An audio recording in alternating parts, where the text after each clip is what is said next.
అండి మామిడికాయ పప్పులు చాలా బాగుంటుంది. హాయ్ ఫ్రెండ్స్, ఈరోజు మామిడికాయ పప్పులు చేసుకుందాం.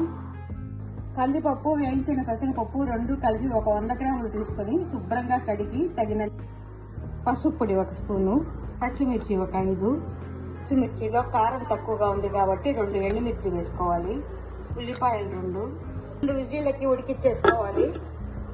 ఇప్పుడు పప్పు కొంచెం ఉడికింది. దీనిలో మామిడి ముక్కలు, కొద్దిగా చింతపండు వేసి కొద్దిగా నీళ్లు పోసి ఇంకా 2 విజిల్లకి ఉడికిచ్చేసుకోవాలి.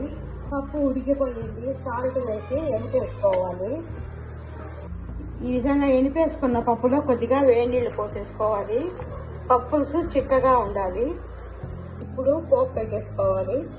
ముసిగిరిగలు, ఎండుమిర్చి, వెల్లుల్లి, కరివేపాకు,